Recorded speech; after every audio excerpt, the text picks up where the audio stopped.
Hello and welcome. Today we're going to be drawing this very cool star snowflake design in a dark blue, light blue color combination. And this is actually one that I did a short on, and that was a lot of fun. Had a tutorial requested on that, so here it is. And when it comes to stuff like snowflake designs, I do like to do those more in the wintry colors, the blues, the light blues, so that's probably why I've got this one like that. And if this is your first time tuning in, I hope you enjoy, hope you like, and hope you subscribe, and hope to see more of you in the future. If this is your returning video, well, you know what we're going to be doing, so let's get to it. Now, the first thing you're going to note is I'm starting from a completely blank spot because we're actually going to build this grid together. And so I'm going to start by putting a dot right in the middle. Now, this is just going to be our guideline. This is just going to be where we're going to build things from. So now what I'm going to do is I'm going to put a open dot here. I'm going to put open dot here. I'm going to put an open dot here and open dot here. And so this is going to be the start of our circle. From here now, I'm going to draw in, just freehand, a circle. If you want to be a little bit more exact, you can definitely get an object of some kind. And then now, because I want it to be like every quarter in here, I'm going to put my dots like so. Now, for building this guy, I want this one to be kind of thick, not too thick though. I'm going to actually have this one be about 2 dots long. So these are going to be my guidelines here. And so now I got to figure out what to do about this inside one and about this outside one. So again, I'm going to come in and I'm going to freehand just a circle. And here's the other thing too that I think a lot of people get held up on. There's a huge desire to make this as exact as possible, but when you're drawing freehand, it's not always going to be exact, so that's perfectly fine. Well, from here, now I'm just going to go out that amount there. I'm going to come out here. I'm going to come out here, and then I'm going to come out here. So now I've got my outside ones. Well, from there, I'm just going to pick a point inside, and that's going to be my midpoint for those guys. So here we have a basic circle. I've got essentially my various boxes that are going to be used for this. So now what I'm going to do, because normally when it's a regular grid, in fact, you know what? These ones I am going to extend them upwards anyways. So I'm just going to go ahead and draw that in like so. And you'll notice that with these ones, my box is going to be essentially like that. So this will count technically as one box, which means that then I'm going to fill that in, and or I'm going to put a little point on the middle here, and then with this one, put a little point in the middle, and I'm going to do that all the way around.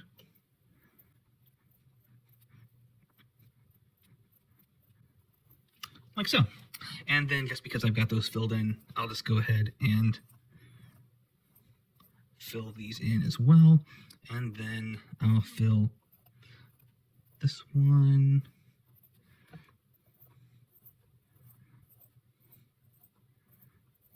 Like so.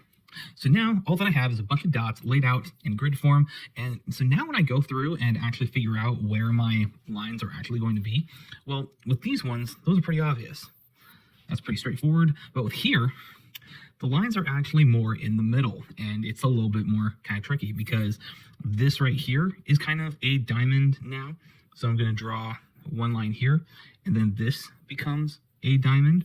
So again, I'm just taking a point in the middle of these guys, and then drawing outward from there. So it's going to be there. Well, what's also interesting is that I'm just going to kind of go around a little bit. So this one would go inside like that. This one would be like that. That one would be like that. This one would be like this. And then this one would be right here like that. And this one would be like that. This one would be like that. So you'll notice I've got these base guys drawn in like so. And normally when I'm doing kind of the freehand stuff, I'll just draw all these lines immediately. With this though, I'm actually going to go in with my pen because it's going to make the process a little bit easier.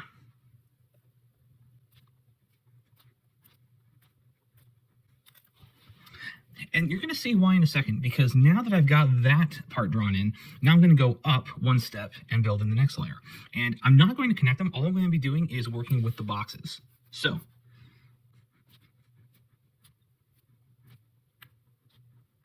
like that. So I've got the building parts, I've got the basic threads that they are going to be eventually, and then I'm just going to do my last layer up top.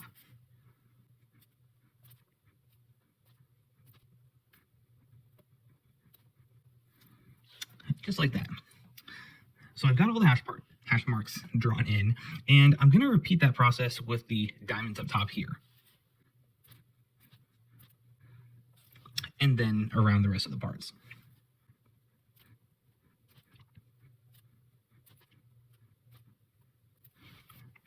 So now that I've got all my boxes basically accounted for, now I'm going to go through and I'm going to actually fill in all these little extra lines. Or mainly where the cross part would work.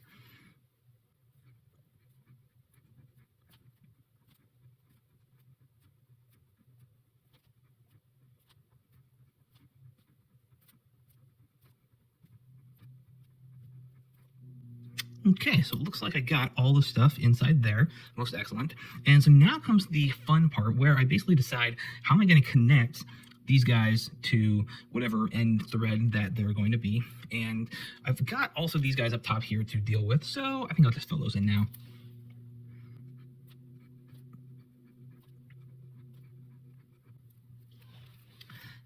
And so when it comes to figuring out how to actually put your end cap stuff on, I really like to have little points on these guys. So I like to have it extend just in a neat little shape like that. Well, if I do that and I put my point like this, then I have to connect the next two together, which means it's going to be these guys. So I'm going to put it here like that. And now we get down to here. Well, this next connection is going to be part of this part. So really the only spot is right here. And so then I'm just going to extend it straight and extend that one straight to where they would intersect and put it just like that. And then I'm just going to continue around and see what ends up happening.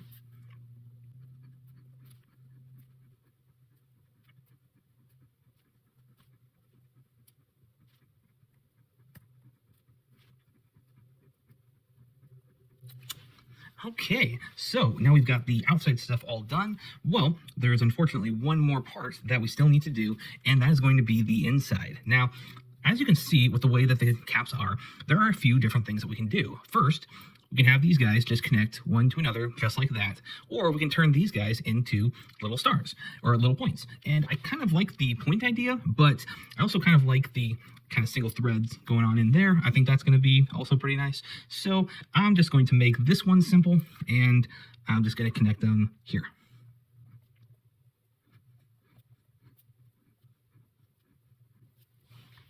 And so here we have our finished basic design. Now, I'm going to let this guy sit and dry for a little bit, so that way then I can go through and erase without worrying about the pencil bleeding or the pen bleeding. But we're going to, I'm going to say sit, for a couple minutes, 5 minutes maybe, get some, air blow on it. But either way, give yourself a little bit of time, and then when we come back, it will be all clear.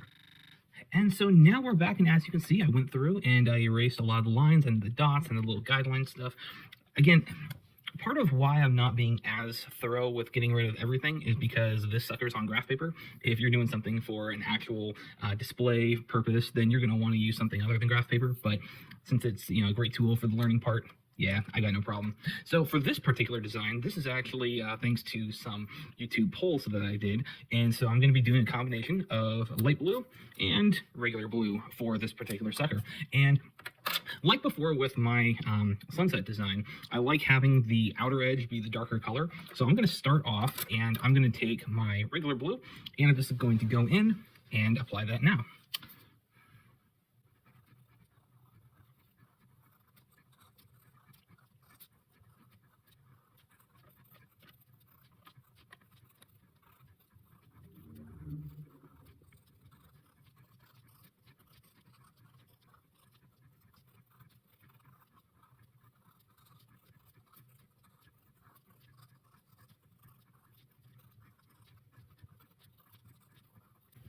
Okay, so now I've gone through and I've added all of my regular blue, and what's really cool about this design is I really like how this is right now.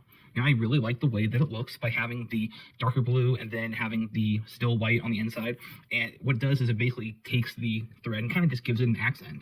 And so part of the reason too that I wanted to go through and do all of the blue rather than do one little section of coloring the dark blue and then coloring the light blue is because you're going to get to a point where you're going to do a design, and after doing one pattern all the way through, you might like how it ends up and you might think that it's done right there. That is perfectly fine. You do not have to continue any further if you don't want to. However, I do really like the light blue and I really like that pattern, so I'm going to add it in. But when you're going through and you're making your own designs, just remember that if you do something, don't necessarily do an entire section at once. Do part of a section, like, in my case, I just did the single string of blue because you might find that it works just as is. So now I'm going to hop into the rest of it.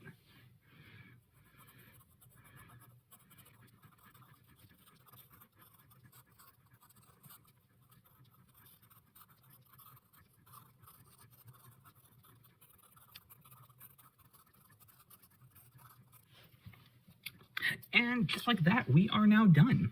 So hopefully this was a fun, peaceful, relaxing one. Hopefully this gave you a few tools that you can then use to make your own ones. And yeah, hopefully I can see some of your stuff in the comments below. Now, another thing too that I really like to add, if you really enjoyed this, please like and subscribe, as it really helps the channel and helps me be able to make more videos. And also, when I make various posts and various polls about color designs, I really do listen to what you guys have to say, and I use that for some of my other stuff and other designs later on down the road. So yeah, when I post some of those guys, I really do like to hear what you guys have to say. So thank you, and have a most excellent one.